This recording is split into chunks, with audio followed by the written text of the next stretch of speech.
My name is Margaret McGregor. I'm a family doctor. I'm a partner. I'm a mother. I'm an auntie. And I'm a grandmother of 4 gorgeous toddler to kindergarten aged grandchildren.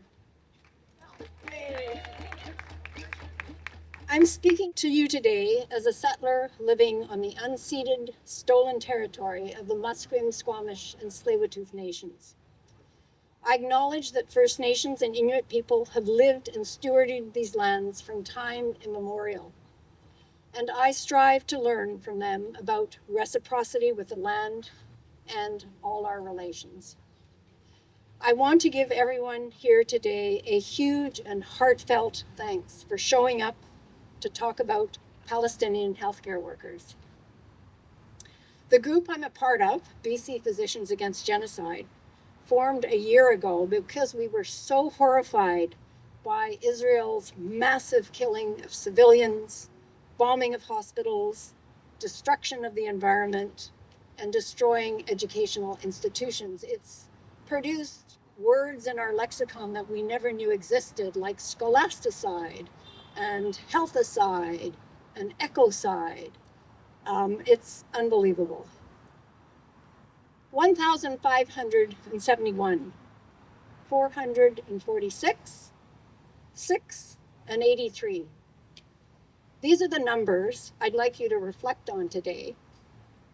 1,571 is the number of doctors, nurses, and healthcare workers documented to have been killed by the Israeli occupying force since October 7th, 2023. And those are only the documented ones. There's many likely that we will never know of. 446 is the number of doctors, nurses, and healthcare workers unlawfully detained since October 2023. And 6 healthcare workers is the number who have died in custody from maltreatment and torture. Those are just the healthcare workers. There are many other incarcerated individuals that have also died. 83, you will probably see buttons here today saying Free the 83. And if you don't have one, they're at the table. Please grab one. Is the number of doctors, nurses, paramedics, and other healthcare workers still detained, and the reason why we're here today. Among them is, where's my picture? Where is it?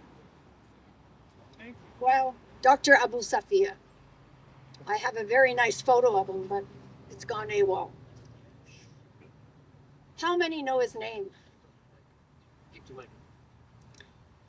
Dr. Abu Safia is a neonatologist detained without charge in Israel since December 2024, after being abducted by the IOF from the Kamal Adwan hospital. At this time, his detention is indefinite. He's in solitary confinement and subject to daily beatings without access to health care.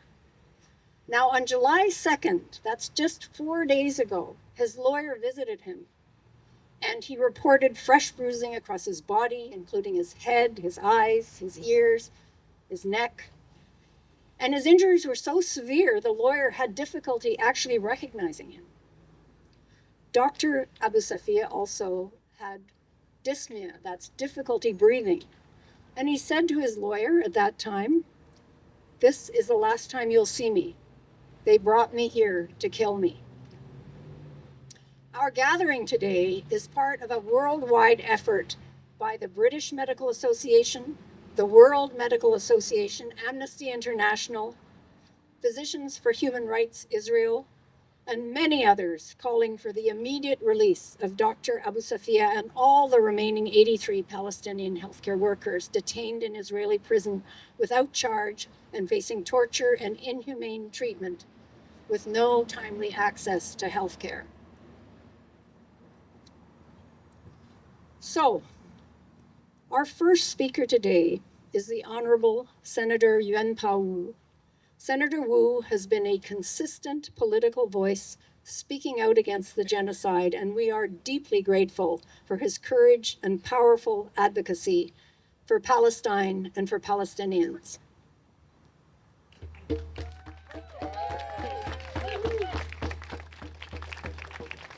Thank you, Margaret. I stand here today in solidarity with Palestinians around the world, but especially in Gaza, who have been subject to grave crimes against humanity, the crime of crimes, genocide, for over 1,000 days. And with Palestinians around the world who stand in solidarity with their kindred, wondering when the world is going to do something to stop the horror. I thank BC Physicians Against Genocide for organizing today's event in solidarity with other medical associations around the world. Of course, physicians would be against genocide.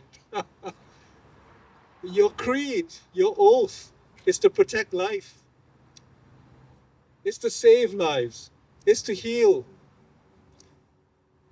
which is exactly the antithesis of what Israel is doing in Gaza today and in the occupied West Bank. The wonder is that more physicians, more doctors, more healthcare professionals are not standing with you to call for the end of this genocide. But you know, it's not just physicians who should be against genocide. How can anybody be for genocide when the evidence is so clear for so many months now that a genocide is underway? Where is our government in doing more to stop the genocide? In doing more to pressure Israel to change its policies? In pushing back against the domestic voices in this country who say everything is fine? Israel has the right to do what it has to do. So this action today, in the first instance, should be about a call to protect and to free the medical professionals, the nurses, the healthcare workers who are languishing in Israel jails. That is the purpose of the primary purpose of today's meeting. But it should also be a call for us to deal with the larger problem of the decades-long occupation of Palestine, the suffering that they faced since the Nakba 78 years ago. I want to thank all of you for coming out to join in solidarity with this event. It cannot stop here. I'm a lowly unelected senator. I know there are other parliamentarians who are supportive, but too many of them are not. Too many of them are afraid to speak out because they fear being labeled anti-Semites. Let me tell you and say this very clearly. It is not anti-Semitic to criticize Israel for documented violations of human rights. It is not anti-Semitic. And there are Jewish people who will stand with us in this cause. So support your doctors, speak to your MPs, speak to your MLAs. Remember Dr. Abu Safia. Keep him in your prayers and your thoughts. And let's hope for his release soon. And let's hope for the end to this genocide as soon as possible. Thank you very much. Thank you so much, Senator Wu, for your powerful words. Just before moving on, you may have seen messaging that Don Davies, the MP for Vancouver Kingsway, and Emily Lowen, the leader of the BC Green Party, would be here today. And unfortunately, both of them had to cancel, but they send their warm greetings of solidarity. Our next speaker is Ben Fussell, registered nurse and member of the BC Nurses United for Social Justice. Look at that gorgeous shirt.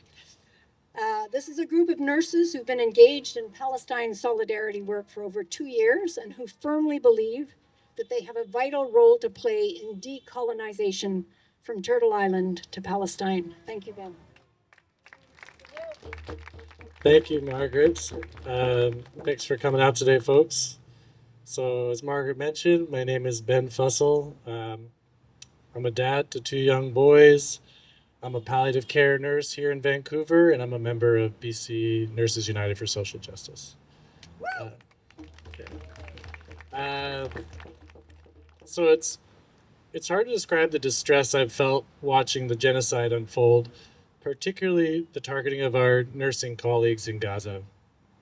In the past 2 years alone, the numbers vary, but somewhere between 1,500 and over 1,700 healthcare workers have been killed by Israeli military attacks.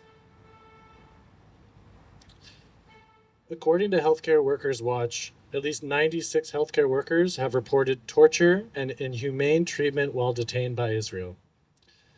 Most abducted directly from hospitals or ambulances while working, a direct violation of international humanitarian law. So when I'm at work assessing patients or charting, I often find myself thinking about these colleagues, handcuffed, blindfolded, taken, or killed, while they too were assessing their patients or charting. The demand for action to stop these crimes is spreading through the wider healthcare community. Last month, The Lancet published an article on calls from healthcare organizations for a boycott of the Israeli Medical Association over violations of medical ethics international law in Gaza. And here in BC, after 2 years of organizing, BC Nurses Union members passed a motion to ensure our funds aren't invested in companies supporting the illegal occupation of Palestine. We're very proud of that work. So we're seeing a slow but very real shift towards mainstream criticism of Israel's atrocities. So while we continue to push our institutions to do more, we need the government to step up. We're calling on Ottawa to suspend the Canada-Israel Free Trade Agreement, impose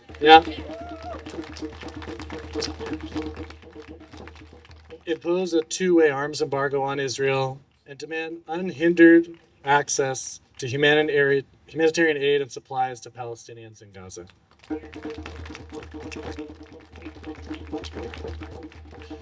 We need Ottawa to push for a lasting peace grounded in international law and to formally acknowledge Israeli apartheid. Yes. And we need the federal government to act against the detention and torture of our healthcare worker colleagues in Gaza and the West Bank. Our colleagues are being abducted from hospitals, tortured, held for hundreds of days without due process, and killed. So in the face of these crimes, this ongoing genocide, this unchecked Israeli settler colonialism, we ask the federal government to use everything in its power to end Israeli impunity. Thank you.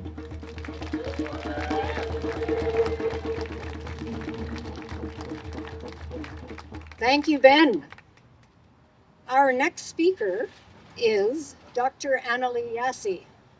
Come forward, Annalee. Annalee will introduce herself, and thank you. Yes, thanks very much for inviting me to this event. My name is Annalee Yassi. I'm a physician specializing in public health and in occupational medicine. For 21 years, I co-led a WHO collaborating center devoted to promoting the health and safety of health workers globally. What is happening to healthcare workers in Gaza defies all decency. The evidence is overwhelming that Israel has been targeting healthcare workers, has been imprisoning healthcare workers without charge in awful conditions, and has devastated the healthcare system in Gaza. International law requires protection of healthcare workers and health facilities. Canada has to step up and do much more to get Israel to comply with international law. Yes. Now, I'm a Jewish person, and I grew up with a commitment to ethics, to human life, and to social justice. I'm appalled that so many people have fallen for the idea that Israel is for Jewish people and somehow Israel gets impunity as a result. That's just totally unacceptable.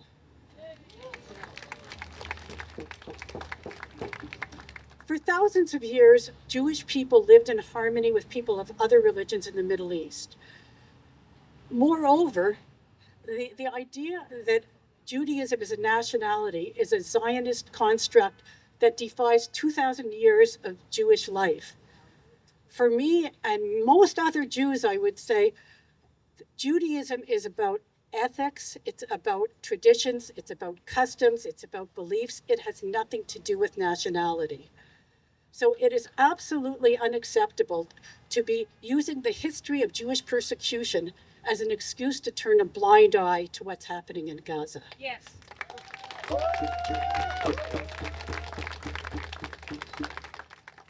Moreover, saying that we have to be silent about what's happening because somehow that's anti-Semitic is stereotyping Jews, and it itself is anti-Semitic. So there is no rational reason, there is no moral counterpart for our government and our institutions not to act. We have to do a lot more than just statements. In addition to all the requests that the previous speaker had made that we must demand, we have to close the loopholes that are arming Israel. We have to make sure that our tax money isn't going to fund the genocide. And we have to enforce Canadian law so the Canadians don't have any incentive to go off and fight with the IDF and commit war crimes. But most importantly, we have to boycott, sanction, and divest from the brutality that exists in order to maintain an expansionist, messianic, violent oppression of healthcare workers and for the people of Palestine. Thank you. Thank you, Anna Lee, for your powerful words and very important message. Our next speaker is Hiba El-Nasha, and she will introduce herself. Hi, my name is Hiba. I'm a midwife of Palestinian ancestry, and I'm here representing BC Midwives for Palestine.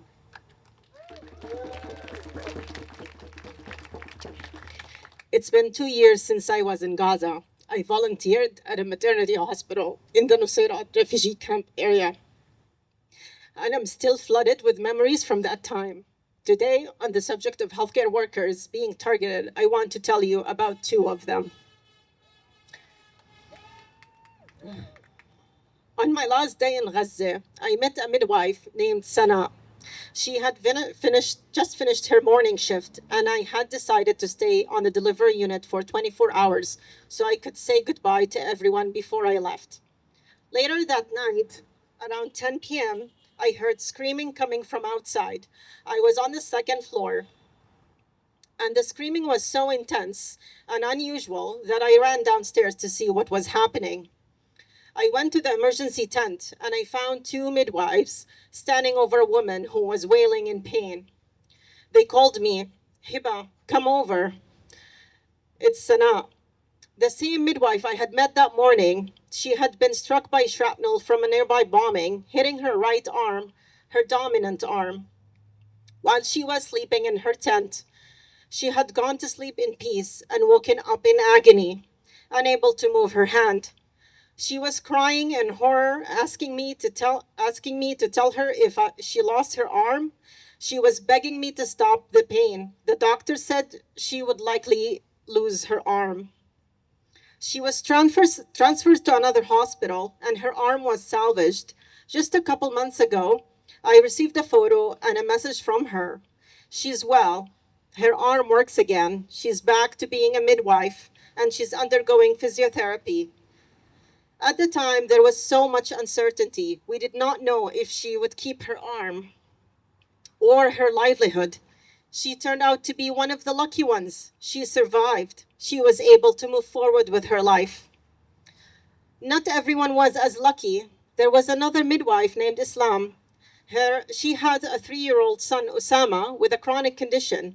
She had spent 8 months separated from her husband because of the division imposed by Israel between the north and the south of Gaza. Unable to return to him, she was angry and distressed by that separation. Finally, they were reunited in the north of Gaza after the ceasefire.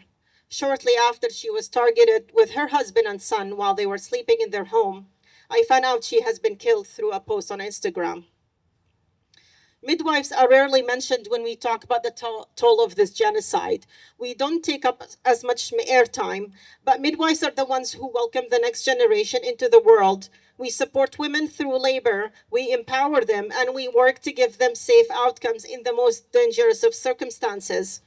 We need to shine a light on midwives like Sana and Islam, women who will never get airtime and who too often become nothing more than a number added to the casualties of Israel's aggression and genocide against the people of Gaza. These are innocent healthcare workers that Israel targeted. Healthcare workers are not a target, not in a hospital ward, not in their tent, not in their sleep. That is not a request. It is the most basic protection under international law, and it's being violated in front of the entire world day after day with impunity. Israel must be held accountable for these war crimes. The killing and abduction of doctors, nurses, and midwives and other healthcare workers cannot continue to be treated as an unfortunate footnote. Every Palestinian hostage held must be released. Every healthcare worker who has been detained, disappeared, raped, or killed deserves a name, an investigation, and justice, not silence.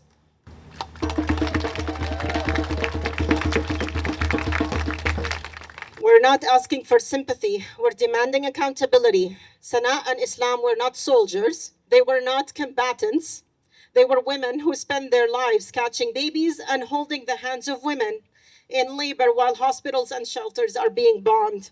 Their names deserve to be spoken here, and their killers deserve to be named too.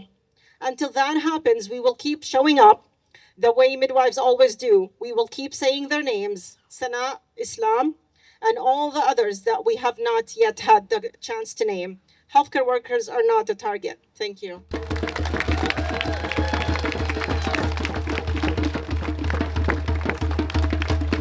Thank you so much for that very powerful sharing of your experience of working with midwives alongside them in Gaza. Our last and final speaker is Dr. Doug Courtemanche, who has worked at Vancouver General Hospital and BC Women and Children's Hospital for over 35 years. He's also worked in the Philippines, Cambodia, Ethiopia, and Labrador. Thank you, Doug, for... Thank you, Margaret. Osiam Nuchela Cha. Greetings, my honorable friends. My name is Douglas Courtemanche. I'm a displaced Celtic Druid settled on the stolen lands once cared for responsibly by the Musqueam, Squamish, and Tsleil-Waututh nations. What brings me here? It's become personal. When did it become personal? It became personal on the 22nd of March, 2024. Ahmad Saeed Ahmad Al-Makadmeh, a young plastic surgeon, one of my colleagues, was killed by Israeli sniper fire, along with his mother, Dr. Yusra Al-Makadmeh, and his cousin Bassem. He was leaving the besieged Al-Shifa hospital where he had been working for 40 consecutive days and nights. Their bodies were found at a roundabout, riddled with bullets. Would you choose rules that allow a reconstructive surgeon to be killed in the street at the age of 33? Would you instead choose rules that would allow a reconstructive surgeon the opportunity to repair people's bodies, hearts, minds, and spirits? What have I done? Despite my protests, I am complicit. My tax dollars go to a government that allows and profits from the exports of arms and munitions that flow to the Israeli forces. My voice supporting the No Loopholes bill went unheard in Ottawa. My MP's vote was listed as, in quotes, paired, close quotes. It seems inappropriate on a matter of conscience. My tax dollars support our colonial federal government that allows charities registered in Canada to divert money to Israel and the Israeli military and to illegal Israeli settlements. Would you choose rules that allow money donated to charity to be diverted to violence and displacement? Would you instead expect money donated to charity to be used for compassionate causes? Who can I speak for? I'm here to speak for Dr. Hussam Idris Abu Safia, a pediatrician and neonatologist who cared for the youngest and sickest patients. Dr. Safia was forced to surrender his hospital, Kamal Adwan, when he was the medical director. In December 2024, he was detained by the Israeli forces and has been abused and tortured and is currently dying in solitary confinement in prison in Israel without charge. Many of us want to nominate him for the Nobel Peace Prize. Would you choose rules that allow the imprisonment and torture of a humanitarian pediatrician who cares for critically ill newborn infants? Would you instead choose to protect those institutions and individuals who care for life and health? Why am I here? I'm here to represent BC Physicians Against Genocide, a group of now more than 200 physicians, along with all of you, and we say, free, free, free the 83, free, free, free the 83. We come without violence, we come with compassion. We ask for an end to the violence, we ask for compassion. We ask for the release of the 83 health workers detained in Israel. We ask for their freedom, and we ask for healing. Free, free, free the 83. Free, free, free the 83. Free, free, free the detainees. Free, free, free the detainees. Free, free, free the detainees. Free, free, free Palestine. Thank you.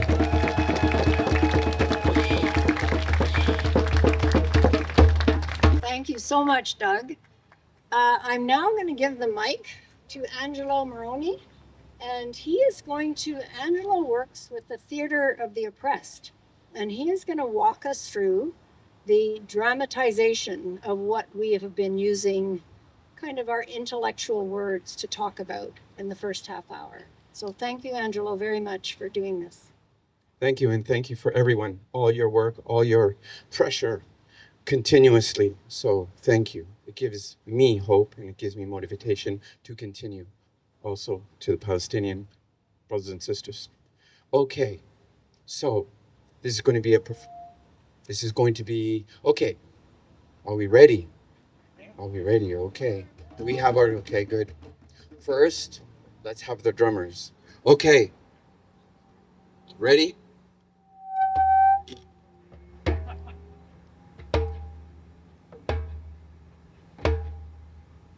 Physicians. What you do?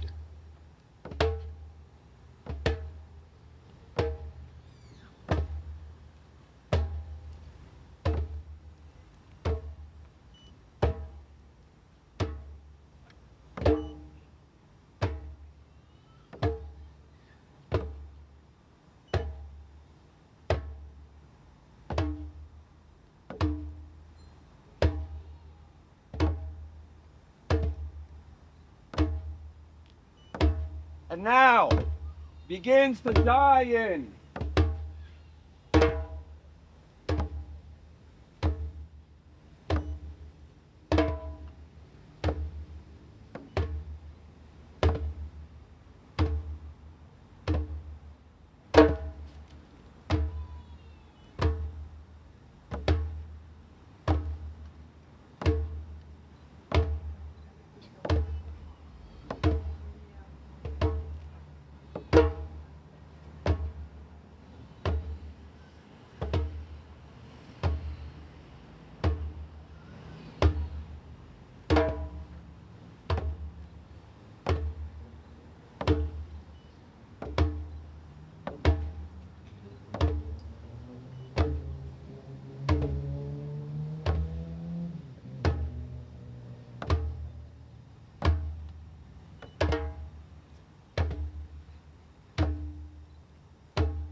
Sarah Monahan is going to read a poem. Maybe you could introduce yourself first, Sarah. I'm Sarah Monahan,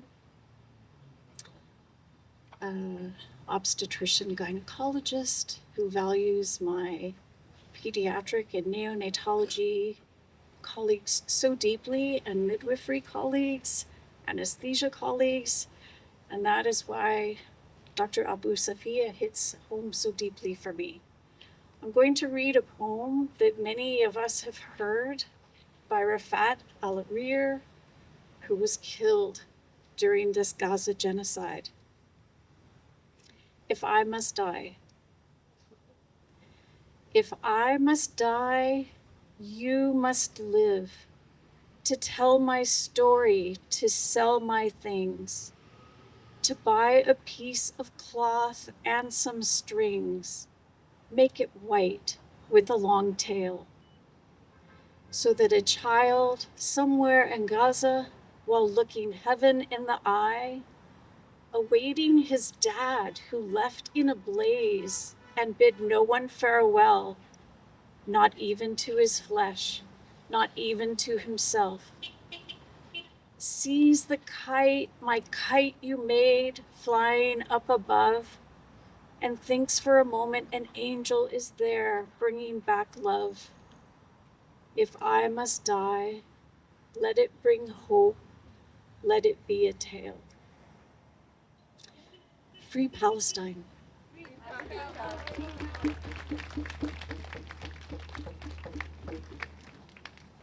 A very moving poem. This brings us to the end, and not quite the end, because this is a call to action. Why a call to action? Because we now know that resistance matters. Who would have thought in May 200 former Canadian diplomats urged Canada to impose sanctions on Israel? Or that the Canadian Labour Congress voted to cut ties with its Israeli counterpart, Histadrut. Right? We never would have thought it possible. Or that in February, Scotiabank finally fully divested from Israeli weapons manufacturer Elbit. Who would have thought? Resistance matters. Or that this month, we celebrate the opening of the Nakba exhibit at the Canadian Museum of Human Rights. Yes. This is from all our collective hard work and advocacy. So before you go, we ask you to scan the QR code at the table, and that will lead you to a series of links of actions around freeing the 83 and many other activities. We're in the process of actually formatting a more sophisticated letter writing, integrating the most recent information about Abu Safiya. And you will hear from us in the next couple of days about that. So I really encourage you, if you haven't already, to sign up to our newsletter. We're working on the letter to the Foreign Minister, Anita Anand, and that is on the hot link. We're demanding the urgent release of Dr. Abu Safiya and the 83. We're pushing that those in detention be granted unimpeded access to lawyers, regular visits by qualified healthcare personnel, and access to diagnostic tests and medical treatment, and finally, that the families of the detained healthcare workers be provided with regular updates. So please go to the table, scan the QR code, and you can also find more information about BC Physicians Against Genocide and BC Nurses United for Social Justice. And thank you again for coming here today and showing up and be present at this event.